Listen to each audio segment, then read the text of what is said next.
हमारी कहानी एक फेमस कंपनी का सीन दिखाते हुए शुरू होती है, जहां हमारे प्रोटैगनिस्ट स्यूलाई ने 28 साल की एज में एक डिसाइसिव डिसीजन लिया। उसने चूहे की दौड़ छोड़ने और कंट्री की टॉप 100 कंपनीज में से एक से रिजाइन देने का फैसला किया। जैसे ही उसने अपना सामान पैक किया और जाने के लिए तैयार हुआ, वह अपने दोस्तों को देखकर सरप्राइज हुआ, जिन्होंने उसके साथ काम किया था।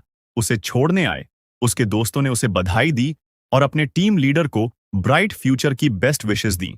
कुछ ही मोमेंट्स बाद स्यूलाई ने अपने दोस्तों को फेयरवेल पार्टी देने के लिए एक 5 स्टार होटल में इनवाइट किया। पार्टी के दौरान हरे बाल वाले उसके दोस्तों में से एक ने कहा, मुझे विश्वास नहीं हो रहा है कि आपने वास्तव में रिजाइन दे दिया है। इस पोस्ट तक पहुंचना आसान नहीं था और मिस्टर गाओ आपके बारे में बहुत अच्छा सोचते थे। आपके फ्यूचर की प्रमोशन और वेल्थ की गारंटी थी। स्यूलाई ने बड़ी मुस्कान के साथ उत्तर दिया, मैंने अपने आप से पीस बना ली है। मैं फ्लैट लेना चाहता हूँ, सॉल्टेड फिश बनाना चाहता हूँ, जीवन का आनंद लेना चाहता हूं और अपनी गर्लफ्रेंड के साथ अधिक समय बिताना चाहता हूं। मैं अब कंपीट नहीं करना चाहता। नीले बाल वाली एक लड़की ने पूछा कि आप आगे क्या करने जा रहे हैं। स्यूलाई ने जवाब दिया, मैं एक कैफे खोलने, कैट्स के साथ खेलने और कुत्तों को घुमाने की प्लान बना रहा हूं। यह देखकर कि उसका फ्यूचर कितना सुखद लग रहा था, नीले बाल वाली लड़की एक्साइटेड हो गई और बोली, वाह, ये बहुत बढ़िया है। अब 24 घंटे 7 दिन काम नहीं करना पड़ेगा। आप अपने खुद के बॉस और टीम लीडर होंगे। मैं इस तरह से जॉब छोड़ने के लिए आपसे बहुत जेलस हूं। अनफॉर्चुनेटली मेरे पास एक कार लोन में मॉर्गेज है। अगर मैं काम नहीं करता हूं तो मैं अपने कार लोन का पेमेंट नहीं कर पाऊंगा। स्यूलाई के एक अन्य फ्रेंड्स ने कहा, जब आपका कैफे सफल हो जाएगा तो मैं कस्टमर्स को वहां कॉफी पीने के लिए लाऊंगा। आपको हमें छूट देनी होगी। स्यूलाई ने उन्हें अश्योरेंस दिया कि चिंता न करें, मैं सभी को दावत दूंगा। हर कोई अपनी सीटों से खड़ा हो गया, अपने वाइन ग्लास उठाए और टोस्ट करते हुए कहा, अगर हम अमीर हो गए तो एक दूसरे को नहीं भूलेंगे। कुछ समय बाद जब स्यूलाई ने अपना कैफे खोला तो यह अपनी यूनिक डेकोरेशन के साथ एक पॉपुलर लोकल प्लेसेस बन गया, जो इन्यूमरेबल विजिटर्स को अट्रैक्ट करता था। स्यूलाई फ्यूचर के लिए आशा से भर गया, यह महसूस करते हुए कि सब कुछ ठीक चल रहा था। अपनी गर्लफ्रेंड के साथ अपने कैफे के सामने खड़ा था। उसने कहा, गीफन, क्या तुम्हें पता है कि पिछले महीने हमारे कैफे का नेट प्रॉफिट 1 लाख युआन था। उन्होंने अपनी गर्लफ्रेंड गाइफन को एश्योरेंस दिया कि इस दर पर हम सिर्फ 1 और साल में अपना इनिशियल इन्वेस्टमेंट वापस पा लेंगे। गाइफन स्यूलाई की एम्बिशन से चकित होकर कहा, डार्लिंग, तुम अमेजिंग हो। स्यूलाई ने सोचा कि रिजाइन देना और 1 मिलियन यूएन से अधिक इन्वेस्टमेंट के साथ एक ट्रेंडी कैफे स्टार्ट करने के लिए सब कुछ रिस्क में डालना उनके जीवन का सबसे अच्छा फैसला था। लेकिन फिर एक दिन बुलडोजर उनके कैफे को डिस्ट्रॉय करने के लिए आ गए। उसने कहा कि वे रुकें जाएं और पूछा कि आप क्या कर रहे हैं। बिल्डिंग मैनेजर ने जवाब दिया कि यह लैंड हमारे लीडिंग ग्रुप द्वारा रिक्विजिशन है। सभी इरेलेवेंट पर्सनल छोड़ दिया है। स्यूलाई हैरान हो गया और उनसे कहा कि उसने डिमोलिशन के बारे में कुछ नहीं सुना था और डिमांड की कि वे इसके साथ आगे नहीं बढ़ सकते। बिल्डिंग मैनेजर वांग ने स्यूलाई से कहा, आपको अपने लैंडलॉर्ड से इस बारे में पूछना चाहिए। मैं बस अपना काम कर रहा हूं। दूसरे आदमी ने ब्रदर वांग से पूछा कि क्या हो रहा है, यह आदमी कौन है। स्यूलाई ने तोड़फोड़ पर रोक लगाने पर जोर दिया, पहले मुझे सिचुएशन क्लियर करने दें। उस आदमी ने उसे जल्दी करने का आग्रह किया, कहा कि हमारे प्रोजेक्ट मैनेजर के पास इस एरिया के लिए 3 दिन का स्केड्यूल है। शॉक में स्यूलाई ने अपने लैंडलॉर्ड को फोन किया, यह सोचकर कि लैंडलॉर्ड को यह समझाने की आवश्यकता है कि मुझे आज क्यों बताया गया कि जिस प्रॉपर्टी को मैंने रेंट पर लिया है और रिनोवेट किया है उसे डिमोलिश्ड किया जा रहा है। ब्रदर वांग ने स्यूलाई को देखा। आश्चर्य हुआ कि इस आदमी ने इस जगह को रेंट पर लिया है। क्या वह नहीं जानता कि इसे बहुत पहले डिमोलिश्ड करने की प्लान बनाई गई थी। दूसरे वर्कर ने कमेंट की कि यह वास्तव में अनलकी है। लैंडलॉर्ड ने स्यूलाई से पूछा, क्या मैंने आपको इसके बारे में नहीं बताया।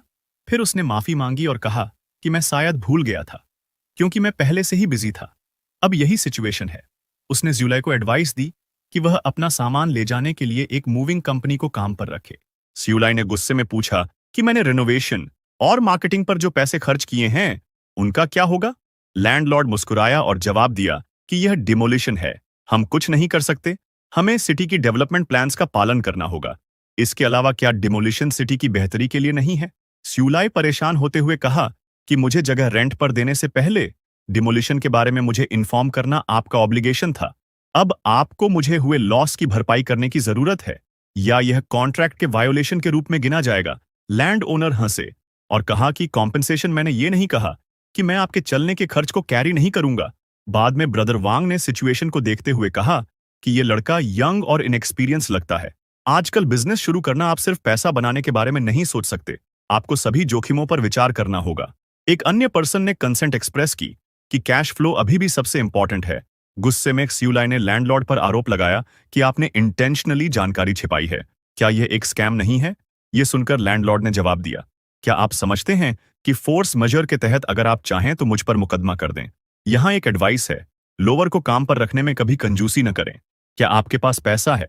जब आपने जगह रेंट पर ली थी तब मैंने आपको पहले ही बड़ी डिस्काउंट दी थी।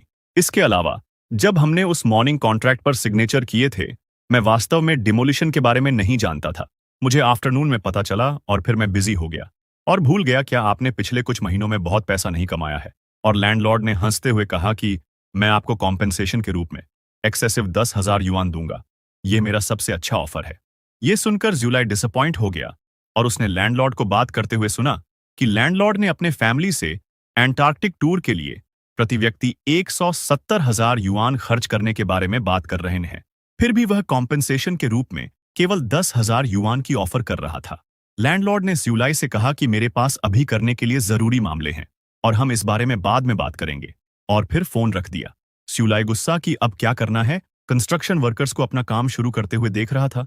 उसने गुस्से में कहा कि क्या आपको लगता है कि मैं आपको इस तरह से मुझे परेशान करने दूंगा? ये मेरी आशा है, मेरा फ्यूचर जिसमें मैंने सब कुछ डाल दिया है, मैं इसे अपने हाथों से सेफ रखूंगा। उसके बाद वह घर गया और अपने परिचित लोगों को मदद की उम्मीद में फोन किया। हालांकि सभी ने या तो उसकी कॉल को इग्नोर कर दिया या बहाने बनाए। फिर वह निराश होकर ज्यूलाई ने बिल्कुल हेल्पलेस महसूस किया। फिर ज्यूलाई ने लैंडलॉर्ड को एक मैसेज भेजा कि कम से कम पिछले 3 साल का किराया वापस कर दे।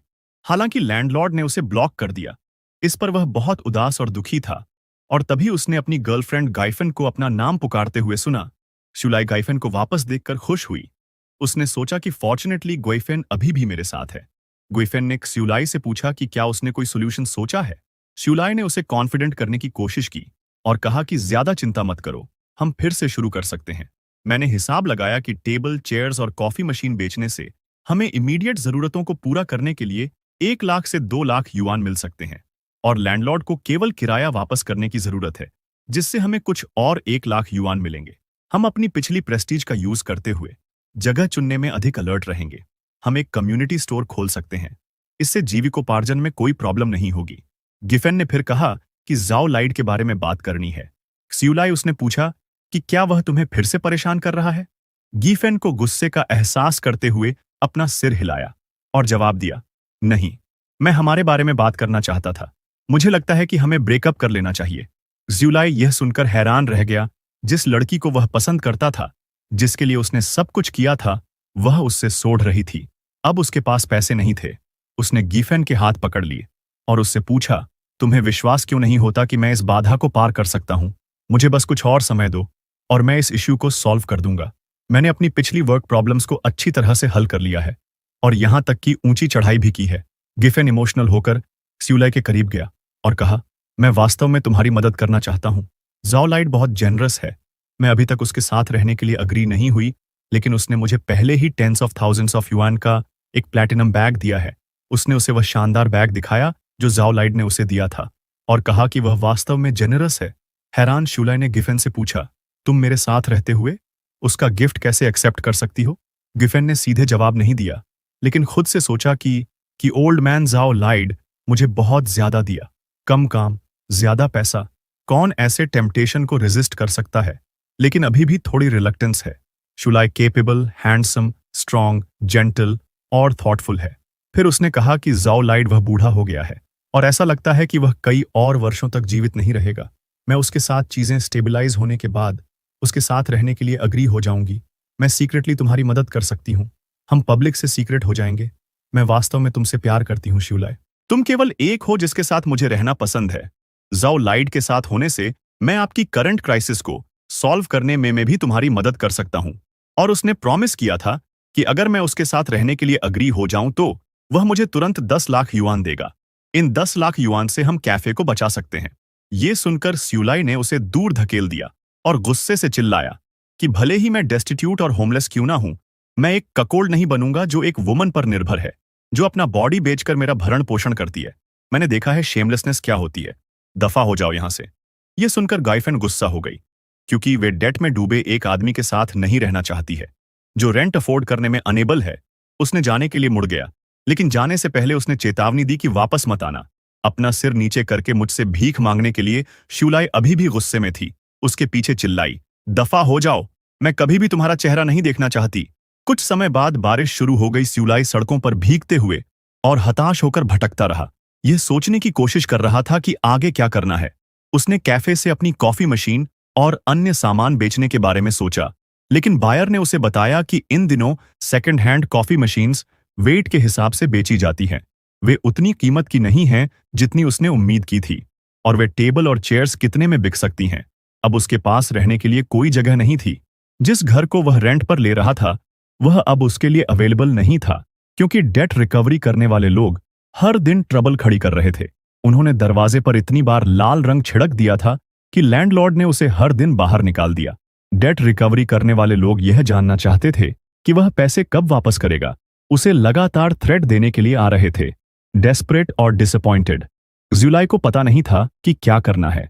वह उस प्लेस पर लौट आया जहां उसका कैफे खड़ा था, जो अब डिमोलिश्ड हो चुका था, और उसने सोचा कि मैंने क्लियरली सबसे कठिन कदम को पार कर लिया है। अवसर का लाभ उठाया और अपने बिजनेस में सफल हुआ। मैं ऐसी लो प्रोबेबिलिटी वाली इवेंट का फेस क्यों कर रहा हूं? मैं ऐसे डेड एंड में क्यों हूं? उसने आसमान की ओर देखा और गॉड से पूछा, क्या आप मेरे साथ खेल रहे हैं? अगर आप खेलना चाहते हैं तो मुझे मौत के घाट उतार दें। कंस्ट्रक्शन साइट के बीच में बैठे हुए उसने एक सिगरेट निकाली और खुद से कहा, मैं इन कठिनाइयों को पार कर लूंगा। लेकिन ऐसा लगता था कि भाग्य के पास कुछ और ही प्लान थी। एक कंस्ट्रक्शन क्रेन के ब्रेक अचानक फेल्ड हो गए और यह ली के ऊपर गिर गया। 28 साल की एज में सियुलाई की क्रेन से कुचलने से और बहुत अधिक खून बहने से डेथ हो गई। लेकिन डेथ के बाद भी वह अपने भाग्य को एक्सेप्ट नहीं कर सका। उसने खुद को अपने शरीर को देखते हुए पाया, क्योंकि पुलिस और एम्बुलेंस सीन ऑफ इंसिडेंट की देखभाल करने के लिए पहुंचे। उसने सोचा कि अच्छे लोगों को अच्छे पुरस्कार मिलते हैं। यह सिर्फ एक मैथ है। अंत में मेरे जैसे लोग ही सफर करते हैं। लेकिन फिर कुछ अजीब हुआ। उसने देखा कि जहां उसका कैफे खड़ा था वहां से एक गोल्डन लाइट निकल रहा है। जहां कभी उसका कैफे हुआ करता था, जैसे जैसे वह उसके पास पहुंचा, गोल्डन लाइट और अधिक इंटेंस होती गई। उसने अपनी आंखें ढंक लीं और कहा, वहां इतनी ट्विंकलिंग गोल्डन लाइट क्यों है? लेकिन सरप्राइजिंगली उसके सामने नोटिफिकेशंस की एक सीरीज आने लगी, जिसमें लिखा था कि प्रोजेक्ट 986 शुरू हो गया है, प्रोजेक्ट 212 स्टार्ट की गई, पेंगुइन कंपनी की एस्टैब्लिश की, अलीबाबा की स्थापना की, बायदू की स्थापना की। कंफ्यूज्ड शिवलाई ने सोचा कि क्या इसे ही जीवन कहते हैं? फिर उसकी आंखों के सामने फ्लैशिंग हुई और अधिक नोटिफिकेशंस दिखाई दी कि बेजिंग जब 2008 ओलंपिक्स की होस्टिंग का राइट्स और वीडियो में शामिल हुआ। घरों की कीमतें आसमान छू गईं। शेंजू 6 को स्पेस में भेजा गया, चिंगही तिबेट रेलवे ओपन किया गया, और भी बहुत कुछ। ये सभी घटनाएं थीं जो उसने अपने जीवन में एक्सपीरियंस की थीं, लेकिन अब वे उसके लिए कोई मायने नहीं रखती। हालांकि ये सिर्फ उसके जीवन की घटनाएं नहीं थीं, और उसने देखी कि स्पेस में गैलेक्सीज और फ्लोटिंग आइलैंड भी देखे। सबसे चौंकाने वाला सीन था, लोग एक मॉन्स्टर से लड़ रहे थे। कंफ्यूज्ड होकर उसने सोचा कि ये चीजें क्या हैं। वे और अधिक एब्स्ट्रैक्ट होते जा रहे थे। जैसे ही उसने उनके पास जाने की कोशिश की, वह अचानक एक खाई में गिर गया। जब उसने अपनी आंखें खोलीं तो उसने खुद को एक क्लास में किसी के बगल में बैठा पाया। उसके बगल में बैठे लड़के ने पूछा कि क्या वह ठीक है। शिवलाई ने लड़के को देखा और चौंक गया और पूछा, जंगमिंग, क्या तुम भी मर गए हो? जंगमिंग ने हैरान होकर पूछा, क्या तुम ठीक हो? दिन के उजाले में ऐसी ऑमिनस बातें मत कहो। शिवलाई अपनी सीट से खड़ा हुआ और चारों ओर देखने लगा कि क्या यह कम से कम हेवन है। मैंने जीवन भर अच्छे कर्म किए हैं, इसलिए मुझे हेवन जाने दो। जांग मिंग ने कंफ्यूज्ड होकर पूछा, क्या तुम चेंज हो गए हो? तुम ओल्ड मैन गो की क्लास में क्यों सो रहे हो? क्या यह तुम्हारी फेवरेट क्लास नहीं है? क्या हो रहा है? पैरालाइज्ड हो गए हो या कुछ और सपना देख रहे हो? प्रोफेसर गुओ ने ज्यूलाई को देखा और पूछा, तुम अचानक क्लास के बीच में क्यों खड़े हो? फिर ज्यूलाई प्रोफेसर गुओ को देखकर स्टन्ड रह गया, क्योंकि उसके पिछले जीवन में प्रोफेसर गुओ उसके लिए एक ग्रेट बेनिफैक्टर थे। जब उसका स्कूल के दिनों में उनका फैमिली पुअर था, प्रोफेसर गुओ ने उन्हें कई तरह से सपोर्ट किया और स्कॉलरशिप के लिए एप्लीकेशन करने में उनकी मदद की, जिससे वे अपनी पढ़ाई जारी रख सकें।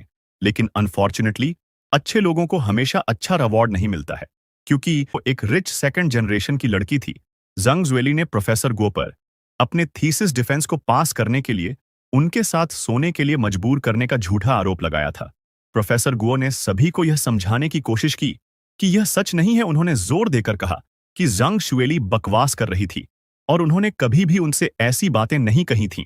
हालांकि किसी ने उन पर विश्वास नहीं किया, क्योंकि जांग शुएली एक रिच और पावरफुल फैमिली से थी। उन्हें फंसाने के लिए अपने प्रभाव का इस्तेमाल किया। प्रोफेसर शर्म और फॉल्स एलिगेशंस को सहन करने में असमर्थ होकर प्रोफेसर गुओ ने ट्रेजिकली सुसाइड कर ली। इसी तरह क्सुइलाई के बेनिफैक्टर की उसके सामने ही डेथ हो गई। Professor Guo